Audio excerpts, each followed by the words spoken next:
Good morning, day, or night, ladies and gentlemen, sinners and saints, possums and heathens, but most importantly, possums. Billy and I today are going to dive into we're just going to cover the drafts. The draft's happening tomorrow, and we got some questions we want to talk about, want to add some fuel to some fires, take some fuel away from some other fires. Billy, what's up? Oh, no, I was just saying, yeah, I realize that most people listening to this, you're probably listening to this the morning of the draft, or you may be listening to this on Friday or Saturday, and the draft has already happened. But we're going to try to propose questions that are all encompassing, Joe, that have could be the day 3, could be after the draft, could be something where this draft affects them. So we're not just if you're listening to this podcast and you think you've already, blown it because you're listening, the draft's already happened. No worries. There's no need to worry at all. We've got you on this podcast. No, absolutely. And join us tomorrow. We are going to have a live show. We're on from 7 to 9, but the channel's doing some stuff all day. So IDP Central Plus time, by the way, Central time. Central time. It's the only time zone that matters. Sorry, everybody.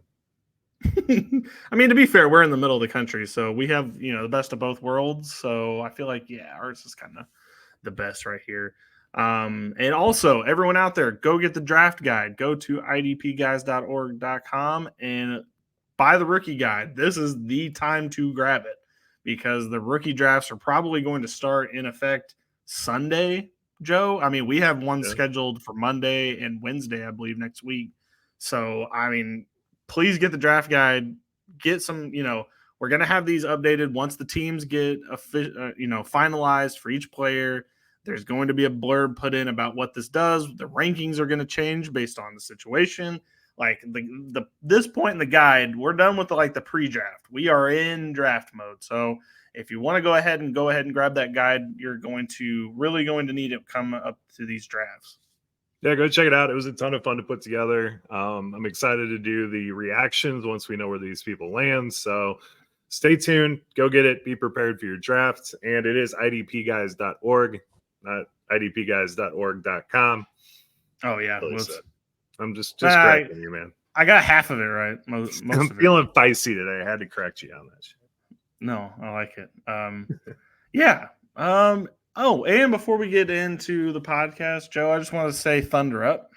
Big Thunder fan on the podcast, so don't normally get to say that this time of year. It's been a few years since they've been relevant, so I let Josh talk about his stupid-ass Sixers. Like, I remember you jumped on the Jimmy Butler bandwagon last season, so this is my time. Thunder are finally in a position where they can make noise in the NBA playoffs, and while they're still in it, I've got to try to brag. Yeah, no, for sure. My Bulls, they fell to the Heat. Kobe White had an awesome game. Didn't happen the second game, so we are Bulls-less in the playoffs. So I will cheer for your Thunder. Go Thunder. I appreciate that. Oh, yeah. And the other football that's going on, XFL. Joe, I'm officially 2-0 at the Battlehawks games, and I'm here to tell you this, Joe. I don't know who is going to ever beat this Battlehawks team ever again. Like, they lost that first one on that 64-yard field goal, but now the team looks like they are playing a completely different sport than the rest of the XFL teams. So I don't know how they're going to lose. Yeah, that 8-man connection with McCarron is ridiculous. So yep. Pearson, Hakeem Butler, even though he's not as good as he was last year, they have had 3 running backs with 3 separate 100-yard games. Like, just doesn't even matter who you put behind that line.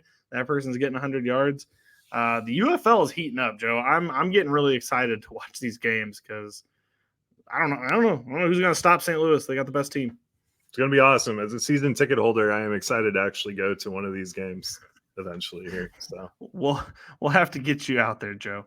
Okay, well, let's get into why the people are here today. We are talking draft. This is me and Joe. Honestly, we love the season. We love the Super Bowl. We love the fantasy playoffs. We love drafting in fantasy. But the actual NFL draft is probably me and Joe's favorite time of the year. So we just kicked Josh out. He's off doing dad stuff or whatever, kid playing Call of Duty things. Playing Call of Duty, going to the Cardinals game earlier today. I'm like, don't you have to work? How does that work? You just never going back. So whatever. Starts on the 29th. He will be an employed fair enough. on the 29th. Yeah. Well, that's good. So yeah, just gonna let him get out of the way, and we will talk some draft stuff. So, Joe, with the first question, we've got 5 today, plus a bonus question I've got at the end that I didn't tell you about. But the first question we got here between the teams of the Vikings, the Raiders, and the Broncos, which team do you think has the best opportunity to trade up into the top 5 and snag a quarterback? So, I mean, I guess I'd have to say the Vikings because they have the 2 first rounders. I think that's going to be the easiest to get something done. The Broncos don't have anything. They leverage their entire future for Russell Wilson. I don't know who they would possibly trade. I know we're talking about someone later in the pod that would honestly be an exceptional get for a team, but I just don't know. I don't see how they get anything done. I guess it would go Vikings, Raiders, and Broncos for me. That would be the order that I would see that trade happening. Yeah, I think I agree with that as well. The Vikings are really infatuated with Drake May. So I think something to look out for in the next 24 hours or however long you have until the draft listening to this. See if there's any noise about them switching up to 2 potentially. I don't know how that gets done personally. I think that would take, I don't know, an insane package to try to get, that number 2 pick away. But I do think it's possible that the Vikings could end up with Drake May. I've just heard that they're very infatuated with him. I didn't realize that Josh McCown was his high school coach, and now crazy, McCown's right? with the Vikings. So, I mean, there's definitely fuel. There's fire beneath that smoke, I think. Well, speaking of fire beneath the smoke, the Raiders, Antonio Pierce has a connection to Jaden Daniels. He coached at Arizona State at the same time that Jaden Daniels was a quarterback there. Jaden Daniels has openly said that he would love to reconnect with Antonio Pierce. I don't know how the Vikings or not the Vikings, but the Raiders get up there either. But just when you start hearing about some of these teams that like they have an interest in getting up into the draft, I just feel like anything can happen, just anything could happen. No, it truly, I mean, absolutely anything can happen. And I think the fact that we're hearing so little, because I mean, normally around this time of year, we're getting these insane rumors about how some 3rd round pick shooting up into number 1. We already kind of got that with JJ, but yeah, there's not a whole lot going on right now outside of a couple little things. I mean, the Giants said that they'll happily take Penix at 6th overall, I think they said today, and you're hearing some ridiculous stuff like that start to come out. But honestly, it's been pretty light on the news, so I feel like we're in for some fireworks tomorrow. Well, I will say that according to DraftKings Sportsbook, Penix is actually favored to be in the top 32 picks now. It's actually like minus 300 for him to get picked in the first round of the draft, which I would say like even 3 weeks ago, that was probably not. I mean, we thought that from the beginning, but a lot of other people and the news you were getting a couple weeks ago were saying that wasn't going to happen. Like he's not going to get drafted in the first round. Like, he's injury prone. He doesn't have the tools, his intermediate throws. He's not mobile, blah, blah, blah, blah, blah. So, like, now we're finally getting to the point where, like, people are like, maybe Penix does go in the first round. That could actually happen. Yeah, the one guy we're not hearing a lot about is Bo Nix. And I mean, before all this process was going and stuff, we had teams really high on him. So I saw a mock recently, and I've heard a couple things where people are saying up to 6 quarterbacks to go in this first round. So maybe these teams don't have to necessarily trade up to get their guy. I don't know. I'm excited for tomorrow. It doesn't make sense to take Nix in the first round, but I've seen crazy. I don't. There's actually 3 teams that I could see ending up with Nix that I'd be like, okay. One's the Broncos. One is the Minnesota Vikings if they lose out on the JJ McCarthy thing, or they don't believe in JJ McCarthy, either one. Or potentially the Los Angeles Rams. Joe, he would be the perfect quarterback to sit behind Matt Stafford. I'm really interested to see the Bo Nix thing. I think he's way more coveted, and I think it's just kind of like an arms race to see who's going to be the one to pull the trigger on that. It's very interesting. There's a sneaky team that I am just I've racked my brain 1,000 times. I don't know what this team is going to do. Dallas Cowboys I could see going for Nix. I think that'd be interesting. I mean, literally every one of their free agents walked, and then they brought in Eric Kendricks and Royce Freeman of all people. They're not doing anything right now, and I know they really can't with their contract situations. But would it shock you to see Dak go somewhere? Not necessarily, or I mean, even if you keep Dak for this year, I mean, we'll have Nix there ready to go for the next one. So yeah, I mean, I definitely could see that. I'm interested in another. I mean, let's just knock all the quarterbacks out now while we're talking. Another one that I'm interested in is Joe Milton. Spencer Rattler's kind of always been like rumored to be in the second round, probably. So like that one's not going to really surprise me that much. But Joe Milton presents a very interesting prospect that I don't think is getting any buzz at all. I haven't heard his name in weeks at this point, probably since the combine. So I don't know. The fact that he's available and he could actually be serviceable for a team is interesting to me too. I would love to see where he ends up on day two, late day two, maybe day three. Yeah, because I mean, honestly, when you look at what Joe Milton has done and you look at his combine, what did Anthony Richardson do that Joe Milton is not doing? Like, maybe you have some better insight into that than I do, but he ran, I guess, is the only thing. But like, I don't know. Like, I feel like Joe Milton is very raw, and that's kind of what Anthony Richardson is. And I think their rawness is a little bit different from each other. But yeah, I mean, there's some huge tools there that you could definitely play with. And I don't know. I feel like there's going to be a team that ends up with Joe Milton. I feel like we're going to see Joe Milton starting a game next season. I definitely think that's going to happen. I think he's going to end up on a team where he has a chance to maybe not compete, but like if there's an injury or the play's bad, like he's going to get a chance to get in there and prove himself. I really do feel that way. The Rams is an interesting one for Knicks though, because well, everybody's been saying we're worried about his neck injury that he kind of suffered, but then didn't suffer. I mean, what's the situation there? I don't know. Yeah, well, everybody's saying because Kevin O'Connell's with the Vikings that like, oh, well, he fits his system and blah, blah, blah. It's like, well, whose system is that? It's Sean McVay's, and why would Sean McVay want to go grab Knicks if he can fit that system, Yeah. Seems like the perfect opportunity. All right, let's get into one of the most outrageous rumors that's been batted around. Joe brought this up in the past. It's been mentioned, but second question we have for the night, Joe, will the Chargers trade Justin Herbert on draft night? Okay, so when I was thinking about just like what is something that I absolutely want to see happen, that there's the most slight sliver that it possibly could, I came up with Justin Herbert going to the Minnesota Vikings. Jim Harbaugh just getting the 2 first-rounders. Minnesota probably have to send a 25 first as well to get something like that done. But Justin Herbert comes in and just has insane weapons. We know the Vikings defense is going to struggle. I think that's always going to be a problem for the Vikings. Purple People Eaters are long gone, but Jim Harbaugh gets to do exactly what he wants to do with the Chargers. Get JJ, the whole crux of this though is Justin Herbert's on a really cheap contract right now, and I don't think it's going to happen.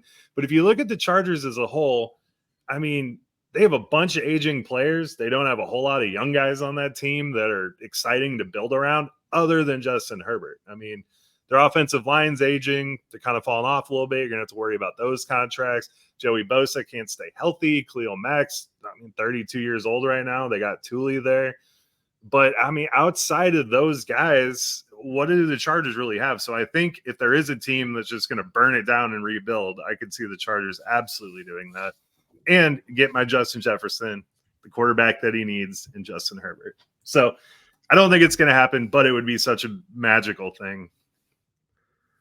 I haven't started, like, for me, it was a 0% chance up until, I don't know, like a couple of days ago where I'm like, maybe there's like a 5% chance that it happens, because like it would make sense if Justin Herbert doesn't fit the system that Harbaugh wants to run to just get rid of Justin Herbert. I mean, I'm not one to say that Justin Herbert is like bad or anything. I think he is quite good. I think that we haven't even seen his potential yet. I don't think we're going to see that potential on this team anytime soon. And I don't think that Harbaugh values the QB position as much as what Justin Herbert is. And I think he thinks he could probably do this offense with a quarterback that's much worse, kind of like much not, I don't know how to say it, but like not as fully formed, I guess, as Justin Herbert. Maybe he needs somebody who's a little bit more, that he can mold. I just think this is going to be a run team and it's going to be offensive line. I just don't know who has the ammo to trade for him, because I would think you would trade if you were like pick 2 or 3. That was probably the pick. But if it was the Vikings, I mean, what are they giving up? This year's pick first, next year's first? I mean, I don't even know if that's enough for Justin Herbert at this point. I mean, hell, the Vikings could even go to 26 for that deal and just throw 4 firsts at them. Yeah, I mean, let them do whatever they want. They could throw some back end, second, third rounders in there too, and just make a colossal deal, because Justin Herbert's contract has them set up through like 2028, and it's honestly extremely affordable for the market of quarterbacks right now. So that's why I don't think this is going to happen. But I think you have to look at what Justin Herbert has done in his career and say, yeah, he had a great rookie season, but what have you done for me lately? You got Hurts. I know the supporting cast has been, injured off and on, and you can make any excuse you want, but outside of his rookie season, what has Justin Herbert really done? I mean, you're not wrong. Nobody trusts them. I mean, we can, blame the coach as much as we possibly can, but at a certain point, like, kind of got to throw your hands up and be like, all right, we need you to win the games. Like, we can blame the coach, Staley, as much as possible, but at some point, you've got to be the one to win the games. I don't know. This would be a crazy move for the Chargers, and I do like the idea of them burning it all down and rebuilding around him. But at the same time, if you're going to rebuild that team, you're probably going to need all of the assets that you would get from trading him away. But I've been hearing it more than I thought I would at this point. It's crazy, but kind of not if you think about exactly. They've gotten rid of Eckler, Keenan Allen, Mike Williams, Gerald Everett. Naturally, the next person on that would be the quarterback. But Derwin's probably going to be gone. I mean, I don't know, man. I don't think it's going to happen. He likes the defense. Yeah. No, he probably does. But, I mean, he's been on record saying JJ would go 101 if he was picking there. And that's coach speak trying to get his guys some love. But, yeah, I mean, I kind of feel like he wouldn't say that if there wasn't something there. So, I don't know. But the Chargers literally – make no sense as a team. I mean, when we talk about these other teams trading up for a quarterback, I mean, the Raiders just signed Christian Wilkins to a colossal deal. I don't know what they're doing outside of drafting a quarterback. The Chargers haven't, I mean, what do they have going for them? Absolutely nothing outside of Justin Herbert. Nothing. So I don't think it's a bad idea. No, I think this is going to be a dark year for the Chargers, but hopefully they can get some pieces in place to make this a little bit more interesting. All right. Question number 3, it's like a 5-part question, so we're just going to try to keep it brief. But on a scale from 1 to 10, how likely will these 5 players be traded on draft weekend? We'll say maybe not night 1, but overall throughout the weekend. The first name I've been hearing bounced around a lot, which is interesting and close to your heart, is actually Khalil Herbert. So on a scale from 1 to 10, how likely is it for Khalil Herbert to be traded? I mean, I don't know what you would get for Khalil Herbert, but the Bears only have 4 selections in this draft. So if they were able to get a player for Khalil Herbert, like if someone to bite on Khalil Herbert, then absolutely. I mean, pick up a 4th rounder if you can even get that. I don't know. So on a scale from 1 to 10, do you think it's like a 7 or do you think it's like a 4? I mean, I think at this point, Poles would take anything for him. So, I mean, even if it was like a 6th or 7th round pick, so probably like a 6 or a 7. I think it's going to be an 8 because they do have a log jam at running back, and I actually think there's a chance they could add another one. But you have Swift there, you have Roschon, you could potentially add Foreman back, and I think there's a chance they could add another cheap option behind all of those Foreman guys on the Browns now? Yes, Foreman go to Cleveland? Right. Yeah. Well, that wouldn't shock me. They have a log jam too, but that's a whole other situation, a whole other can of worms. But I could see them adding another running back, and Khalil Herbert, I think, would be good on a different team. So definitely could see them picking up a late round pick for him. So I think that's an 8. Yeah.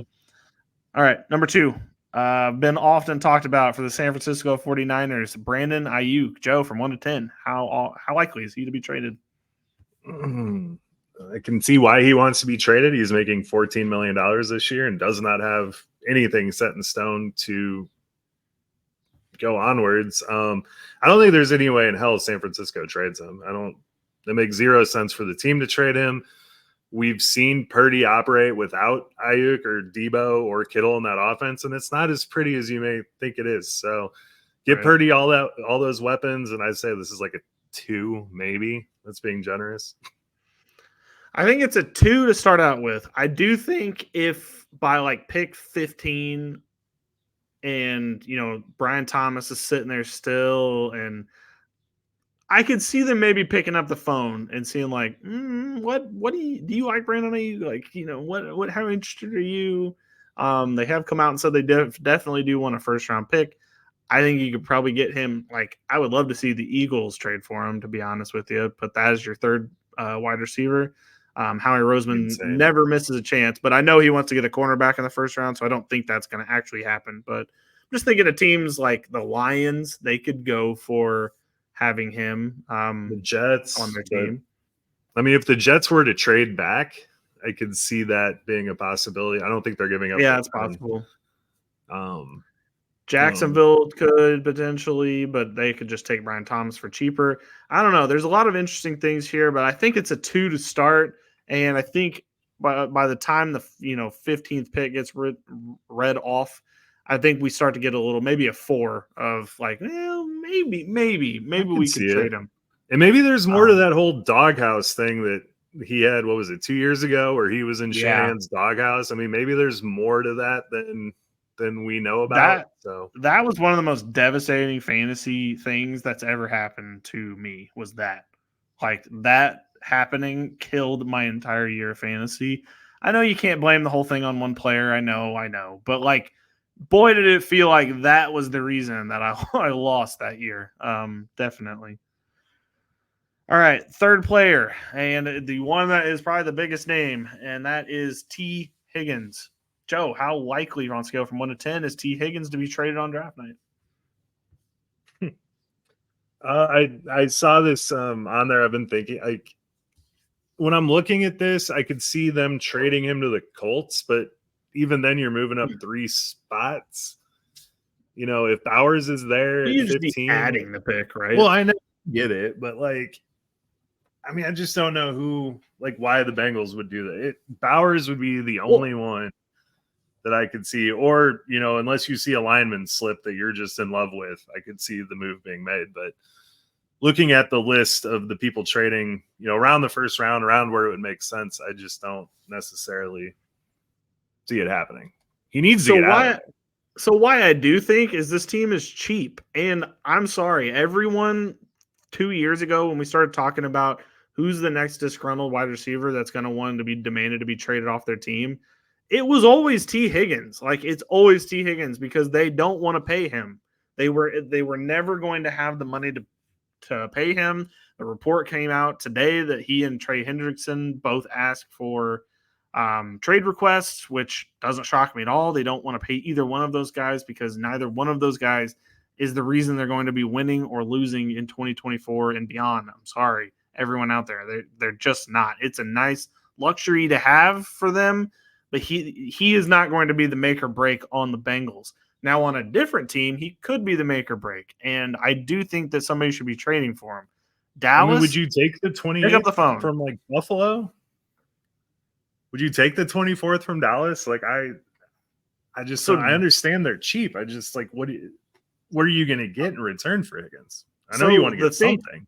The thing you have to do is make sure that you get a receiver out of this draft. Like, you cannot walk out of this draft without a first-round wide receiver if you're going to replace T. Higgins and not pay him. So I guess it kind of depends on who's available, to be honest with you. Like, you're just going to trade out him. I mean, this went swimmingly for the Tennessee Titans, so can't see why this would go wrong again. But I think if you're going to trade out a wide receiver for wide receiver, you've got to have somebody who's on a similar playing field. And, I mean, I think Brian Thomas is probably the guy you're going to be after. And I don't know if he makes it past the Colts. So I don't know, or Jacksonville for that matter. I mean, I could see Cincinnati at 18, let's say they do get Bowers, you would feel more comfortable about letting Higgins walk. and then you're sitting there, trade him to Buffalo and get Xavier Worthy, because that would be the most potent damn offense together.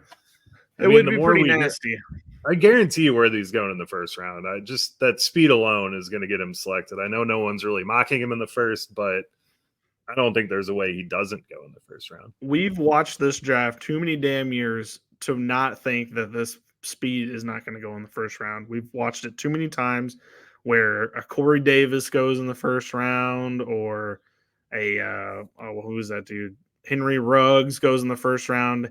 Like, people remember back, Henry Ruggs was drafted over CeeDee Lamb, Jerry Jeudy, who was the number one wide receiver at the time for that, Justin Jefferson, he was drafted over all those people just because he was fast. That's the only reason. Mm-hmm. He was just quick, and that was the only reason that he got drafted over CeeDee Lamb and Justin Jefferson, two of the best receivers in the NFL right now. So we've seen speed just kill teams a lot. I figured out the trade. Okay, let's hear it. Okay. All right, so Cincinnati sends Higgins to Pittsburgh for 20 because Miami wants to get Worthy there. Right. So send him, get Worthy at 20. Higgins goes to Pittsburgh, where they desperately need a wide receiver because Quez Watkins ain't it. And Pittsburgh has the money to extend him and make him very happy playing where he gets to play against Cincinnati and destroy them twice a year. I don't see it happening interdivision, but it feels like the rare interdivision trade, but I don't know. Like you've said, crazier things have happened. I wouldn't be totally out on that. I'm gonna have to rank this a 6 though, just because I know something like this could happen. So I'm definitely thinking I'm gonna go more chance that it does happen than it doesn't happen. Yeah. All right. On to one that's kind of breaking, and you kind of hinted at it earlier, but Pat Surtain, the cornerback for the Broncos. Joe, scale of 1 to 10, what are the likeliness that Pat Surtain's getting traded on draft weekend? If the Broncos want a quarterback and believe that they have to move up to select him, Pat Surtain makes the most sense, because you're getting a stud cornerback for $1 million this year. You got to pay him $19 next year, but it would make a ton of sense for a team that thinks they have the shot to make that trade. So, I mean, I could see Atlanta making that trade, get him on the opposite side of Terrell right there. That would make a ton of sense for them to do, because Atlanta really doesn't have that many holes right now. So I would say so far, this is probably the most likely one.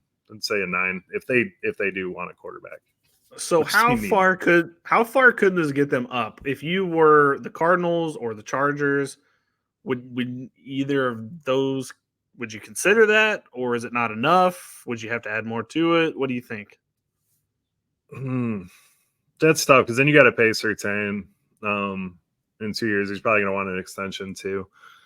I think Atlanta pushed all the chips in. That's the team that would make the most sense to me. I know Tennessee's done this.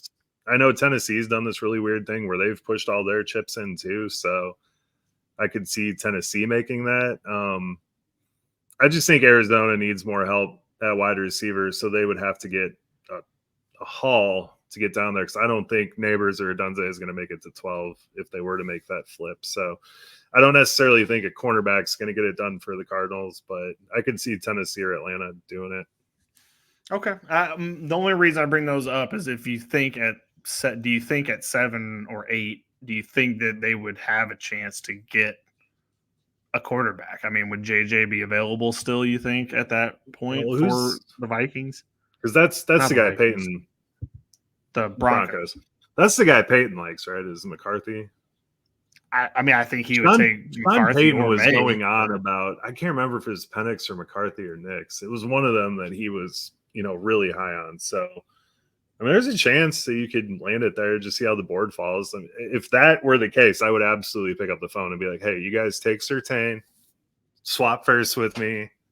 Let me get my quarterback. Have fun. That would be the end of it. Because the Broncos really are in some deep shit. So that's your one tradable asset. I would trade him.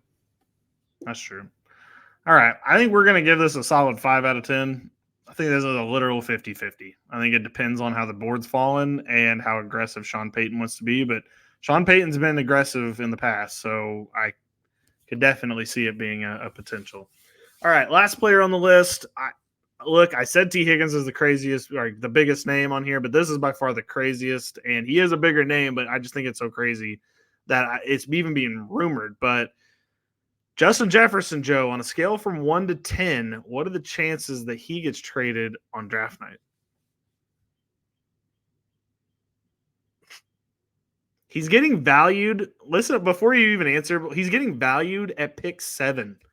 He is worth pick 7. He's not even worth any higher than that, according to the experts or whatever, quote unquote. Man, I guess I just don't know. I don't see any way it happens personally. I would say a 0 because I feel like if you've got a player like Justin Jefferson, he's the face of the NFL. He brings your team in a shitload of money. I don't see how you get rid of Justin Jefferson. I think they need to figure out a way to pay him and just move along with business. I don't care if that's with Sam Darnold. I don't care if that's with JJ. I don't care. I don't see this one happening, but I mean, if he can pull this 7th alone, which does seem very low, and you throw in another first for it, I could see it getting done. I mean, if I was Arizona, I would move off that in a heartbeat. But yeah, well, I was honestly, Joe. Here's what I was thinking. I was like, man, if you're sitting at 4 and Justin Jefferson's on the table, I mean, hell yeah, you can have my 4th pick in the draft. Sure, let's do this right now. Like, we either have Marvin Harrison Jr. or we have Justin Jefferson, and we know what Justin Jefferson is, and we're just hoping. I like MGA, and I like Marvin Harrison, but I love Justin Jefferson. So yeah, that would be. No, and I think the only reason that this is even being floated around out there is kind of similar to what the point you're making with Justin Herbert is for the Chargers, where not a lot going on with this offense. There's a couple of nice pieces, Jordan Addison, some pieces on the line, a few defensemen, but other than that, it's kind of a complete teardown operation. They are kind of a quarterback away, but I think if they get JJ McCarthy, they're no better than they were this year, really. I mean, once Kirk went down, I think we're looking at a very similar situation. And how long do you let Justin Jefferson sit and wait and let just JJ McCarthy figure it out?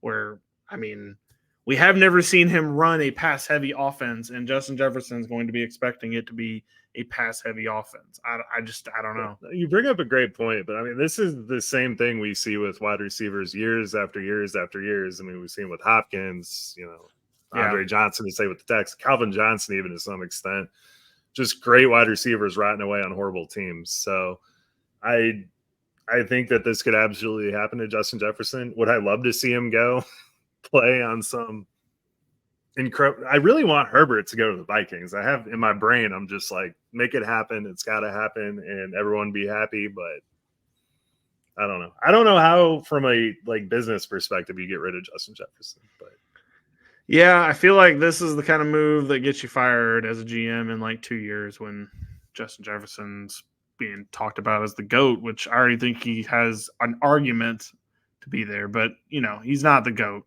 yet. But I don't know. That's one of the crazier rumors flying around. I hope we are not talking about this next week about, can you believe Justin Jefferson was traded? I hope we're not having that conversation. I really hope. Next week's we've seen stuff. We have seen stuff. We didn't think A.J. Brown was getting traded. I mean, that one kind of made more sense based on what the situation was, but it didn't crazier make that much things sense can happen. No, it didn't. But I saw what their vision was. We'll replace his money with Treylon Burks, who's the exact same guy. So it'll just be, apples to apples, right? And it has not been that. Okay, let's move on to question 4. Trades real quick. Okay, go for it. So I pulled up his stats. So last year there were 7 trades last year, 9 the year before. The over/under is 6.5 trades in the first round. What do you think?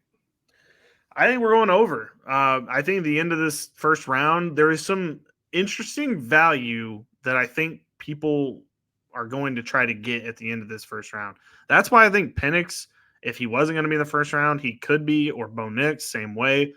These guys want to tack on that 5th-year option just because it's an option. It gives them one extra year to try to figure it out. So I think we could definitely see the record number of trades because there's people in the thing of last year, Arizona, for example, traded back and then traded back up.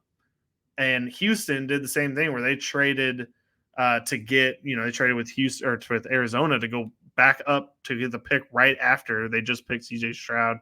There's a big opportunity here for trade ups and trade backs, and sometimes it might be the same team. Yeah, I'm with you there. I think there's going to be a lot because we heard Dan Campbell came out today and said, hey, if our guy's not there, we're trading back. We're not even going to mess with it.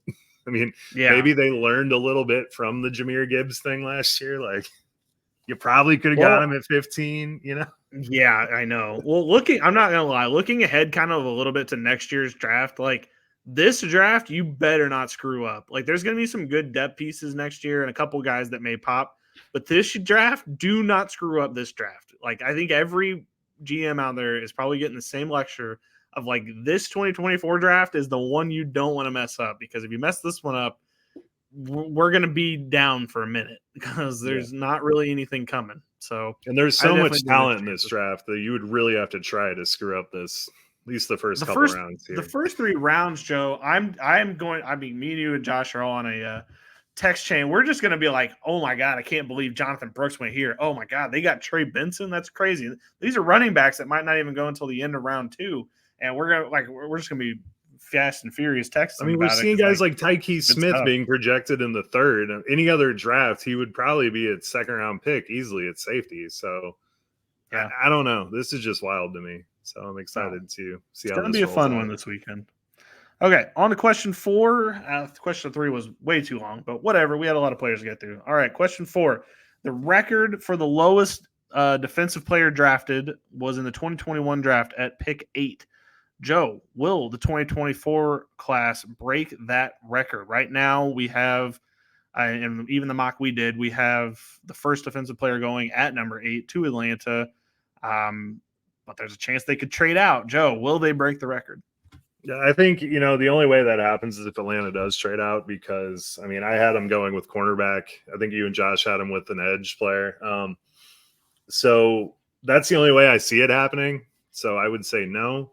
But we said Atlanta's kind of in a luxury position right now where they could navigate their way around and be perfectly fine. So there's, say, 60-40 that it's not going to happen.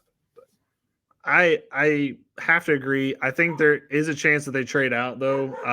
I think that could make a lot of sense. But at the same time, like, I think this just shows how bad this defensive draft, like this class is. It's just not full of playmakers. And I think most of the guys on this defensive list that are going to get drafted, like even in IDP drafts, like I don't know how I'm going to tell people with a straight face to take them high, because like Will Anderson was like really, really, he was a big prospect last year. Don't see how we're going to get there with this class. I just don't. Yeah, which, I mean, honestly, it wouldn't be that hard to beat last year's class because we thought Jack Campbell was going to be the guy. He was not the guy. Will Anderson was solid. Yeah, we saw Byron Young kind of come on and Thule come on. And, Tyree Wilson didn't do a damn thing. So I think, it wouldn't take a whole lot to beat last year's, definitely as far as fantasy goes. But, I think you're going to see Cooper go earlier than a lot of people think he's going right now at linebacker. I think, Byron Murphy's – everything I'm hearing is he could be a top 10 pick. Pretty sure that could happen. Oh, I'm not going to lie, Joe. Now that we're talking about gambling, I actually have just put a ticket in 3 days ago for Byron Murphy to be the first overall defensive player picked. Yeah, I could see the Bears doing it at 9 because we know Eberflus loves that 3 technique. He says the whole defense runs through that player. So that could absolutely be the pick. But so I think we're going to see those guys go earlier than we're thinking right now. But I mean, the offensive side of this draft is so damn top heavy. I mean, it's insane how many guys these are. So of course they're getting more show on it. But I agree with you. I don't think that it would be crazy if an offense or a defensive player didn't go until 9, 10. Well, definitely not 10, but 9. I just couldn't. I mean, I guess it makes sense, but I just couldn't believe that the record was 8. Mm-hmm. Like, I guess I had just thought, like, well, some one year there was like, way back there was probably a draft that somebody was taking at 10. Nope, number 8 is the record, and that was only 3 years ago. That is a wild class stat. Has a chance. that has a chance that they could break it, but I don't know. We'll see. All right, on to the last question, a question that might be near and dear to your heart a little bit. After what have you read up on the Top Golf Washington Red or Washington Commanders thing? Thank God you sent me the questions because I did read up on it before the pod. I had not heard of it before you sent that. So okay, well, I'll read the question then for everyone out there. We'll get into it in a minute. After the Top Golf QB group date disaster, do you think that Washington will get an unhappy Jayden Daniels if he is drafted there? I mean, they took 20 dudes, I think it was, and 4 quarterbacks, all the quarterbacks to Top Golf and just hung out with them. And I mean, first of all, if I put myself in their shoes and I went to a job interview and we went to Top Golf with 20 other people, I would be fucking irate, to say the least. So I can see where he's upset about it. And I also saw a report that Drake May was apparently bombing the ball, like was actually has a good golf swing. So I did look up. Josh Harris is not a golfer. He actually has a quote that says, "Some people play golf, some people play tennis. I work." That's his quote. So you don't have to see him as someone that's like, "Oh, damn, May's got a good swing. We got to draft him." So I don't think that's the situation. But yeah, I think I could see why he's very pissed. But, being the number 2 pick, if they take him, CJ Stroud got $36 million for 4 years, and that was, $23 million signing bonus. Mm-hmm. So I think the money will cause Jayden Daniels to shut the fuck up if he is upset about this. I have to agree. And just to kind of fill in the audience a little bit, so they did go on a group outing with all of the draft picks to Top Golf, the Washington Commanders did. And the reports afterwards that Jayden Daniels felt like maybe he wasn't getting, thinking that he was the number 2 pick and thinking that this was basically about him, to show up on the group date and then not feel like he was getting necessarily the treatment of like, aren't you supposed to be pitching me on why I need to love Washington? And the reports are that he did not find that appealing as a process.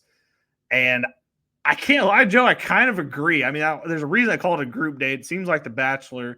And like, I think this is something that you pitch in the meeting of like, we should watch them all compete in Top Golf. So let's invite them all to Top Golf and then let's have them just go at it in there. And we can just see who's the most competitive, who's the most passive. But it comes off as like weird. I mean, I don't know how else to say it. It just comes off as bizarre. No, you hit the nail on the head. I mean, I can see it from like an organizational standpoint. Like, let's see who separates themselves because we don't know what we're doing. So, right. I mean, I could see that. But as Jayden Daniels himself, I would be, very upset about that one because, I mean, when you look at what the Bears did with Caleb Williams, they took him to one of the nicest steakhouses in the Chicago area.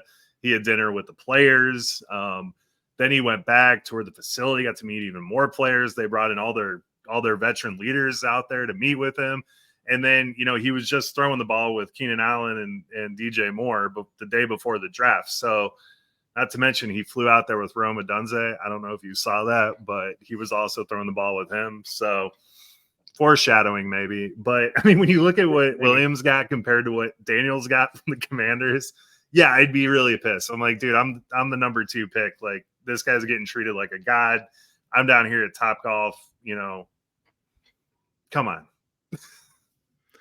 Yeah, honestly, Joe, I'm not going to lie to you. This makes me think, and I think we were kind of thinking about this on the podcast a couple weeks ago. This just makes me think they're taking Drake May. Like, I think this kind of a way of doing it makes me think that why would they roll out the red carpet for Jayden Daniels? Because they don't plan on taking Jayden Daniels.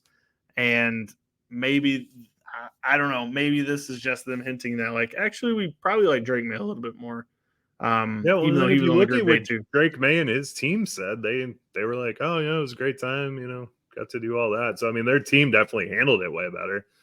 If I was Jayden Daniels, I'd be a little bit pissed off at my agent going on liking all these tweets, and I'd be really pissed off at him.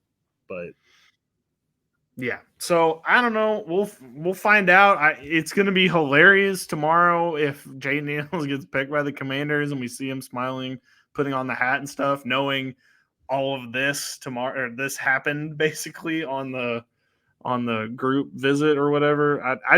First of all, have you ever heard of a team even doing something like this where they invite all of the picks to an event like this? I've never heard of that. Like McAfee was saying on his show, I think Belichick used to do it. He would take like groups of people places and do group interviews with them and stuff. So it's been done in the past, but I just go back to if I was going in for a job interview and that's what it was, I would be like, no, I don't want to work for this company. Like, are you serious? It's true. It's true. Okay. Well, Joe, that's all the questions I have. I have one extra question. Is there one prospect that you are very excited to see where they end up? And can you explain kind of maybe why that one person is your answer for it?